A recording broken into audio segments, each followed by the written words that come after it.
दुनिया से ऊपर एक विशाल ओक के पेड़ की सरसराती पत्तियों में मिलो नाम का एक छोटा सा रैकून रहता था। अपनी चमकदार, जिज्ञासु आंखों और रोमांच के लिए उत्सुक नाक के साथ मिलो को अपने आसपास की दुनिया की खोज करना बहुत पसंद था। लेकिन सबसे ज्यादा उसे रात का आसमान पसंद था। हर रात जैसे ही सूरज क्षितिज के नीचे डूबता था, आसमान को नारंगी और बैंगनी रंगों में रंग देता था, मिलो अपनी पसंदीदा शाखा पर चढ़ जाता था। वह अपने दोस्त चांद के प्रकट होने का धैर्यपूर्वक इंतजार करता था।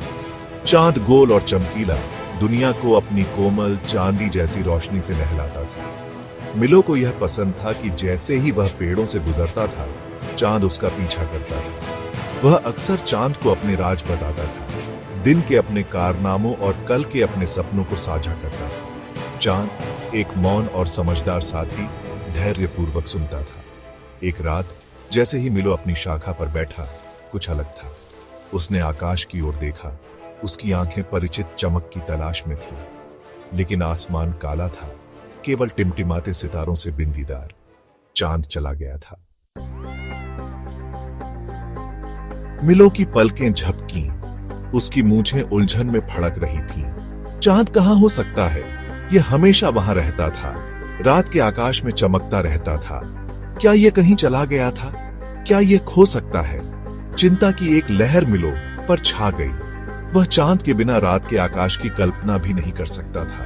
यह उसका दोस्त, उसका मार्गदर्शक, विशाल अंधेरे में उसका रात्रि दीपक था। उसे इसे ढूंढना ही था।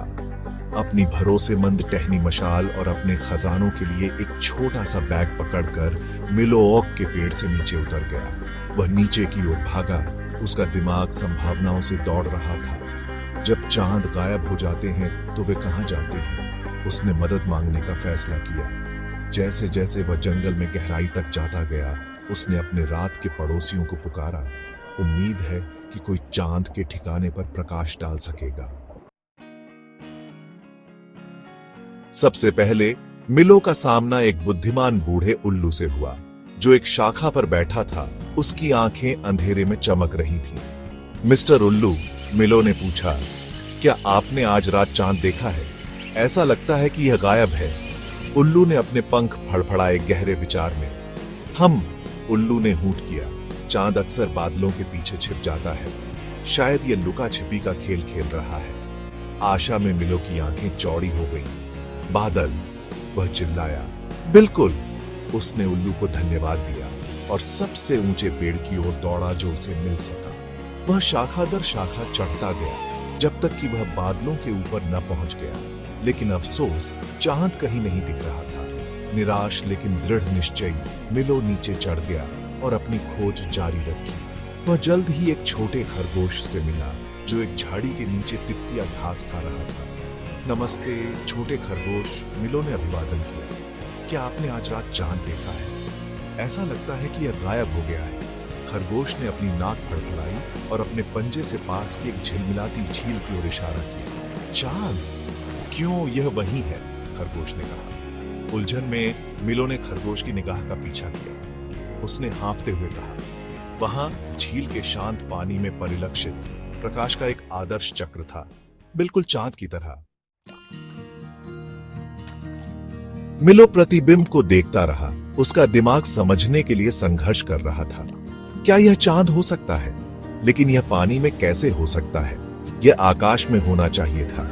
जैसे ही उसने इस रहस्य पर विचार किया, खरगोश करीब आ गया। चांद खुद को पानी में देखना पसंद करता है, उसने समझाया। कभी कभी ये इतना तल्लीन हो जाता है कि ऊपर आना भूल जाता है। मिलो मुस्कुराया। ऐसा लग रहा था जैसे चांद कुछ करेगा, थोड़ा भुलक्कड़ लेकिन हमेशा आश्चर्य से भरा हुआ। उसने खरगोश को उसकी मदद के लिए धन्यवाद दिया और चांद के अपने सही स्थान पर लौटने का झील के किनारे इंतजार करने का फैसला किया। मानो संकेत पर हवा तेज हो गई और जो बादल आकाश को ढक रहे थे वे अलग होने लगे, और वहां बादलों के पीछे से निकल रहा था चांद, हमेशा की तरह चमक रहा था। मिलो ने चांद की ओर देखा। राहत की एक लहर उस पर छा गई। यह वापस आ गया था। रात का आसमान फिर से पूरा लग रहा था। उसने तब महसूस किया कि चांद वास्तव में कहीं नहीं गया था, ये बस थोड़ी देर के लिए छिपा था। शुभ रात्रि चांद, मिलो फुसफुसाया।